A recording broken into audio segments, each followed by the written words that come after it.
Parcourir un magnifique paysage du bout du monde, avaler quelques kilomètres d'une portion d'étape du Tour de France, ou encore battre ses records personnels sans subir les aléas d'une météo capricieuse et sans se déplacer, c'est désormais possible. Les innovations digitales sportives ont le vent en poupe chez les amateurs et les sportifs de haut niveau. Le progrès numérique est désormais au service de la performance. La Fédération française de cyclisme, elle, s'y accoutume déjà. Toutes ces évolutions numériques, digitales, nous permettent aujourd'hui d'intégrer complètement ça dans le haut niveau.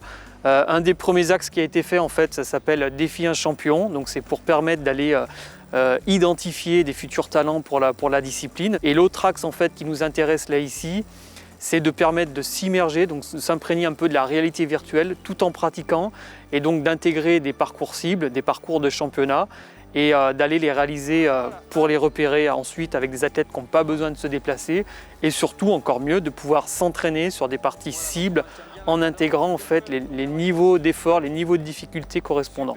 Je trouve que les visuels sont très proches de la réalité.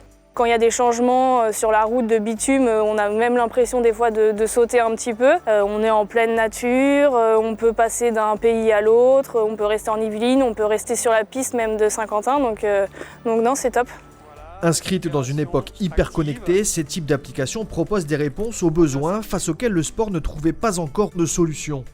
L'existence de modes multijoueurs, par exemple, permet à l'utilisateur de rejoindre une session entre amis et d'accentuer le sentiment de plaisir et de partage également recherché. Donc là, je vais choisir une vidéo géolocalisée et donc je vais pouvoir découvrir toutes les vidéos disponibles. Je fais mode immersion et en fait là, j'ai plus aucune donnée qui apparaissent à part les watts et le kilométrage. Début 2020, Kinomap a développé des partenariats avec les fédérations françaises de cyclisme et de triathlon. Donc pour permettre justement aux licenciés de ces fédérations de bénéficier à un tarif avantageux de l'application Kinomap. Pour la Fédération française de triathlon, l'arrivée du digital est un outil espéré. L'installation de ce type d'équipement, à l'image de la Triathlon Immersive Room, lui permet de répondre à une problématique qui ne trouvait jusqu'alors pas de solution, celle de tout simplement réunir les pratiquants en un seul et même lieu.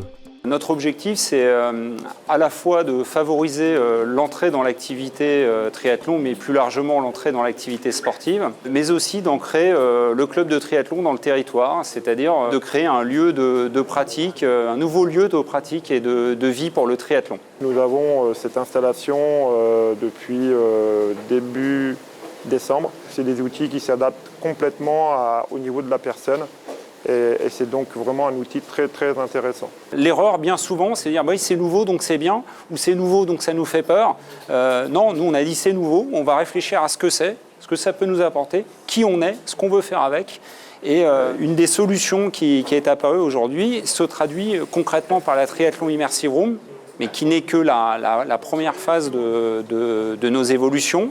La première pierre à l'édifice, parce qu'aujourd'hui il y a du vélo. Demain, il pourrait y avoir des tapis de course et pourquoi pas être à proximité de la piscine ou d'autres ateliers qui nous permettent de nous rappeler qu'on fait aussi de la natation. Voilà peut-être là un ensemble d'outils qui réconcilient peut-être enfin les écrans avec l'activité physique.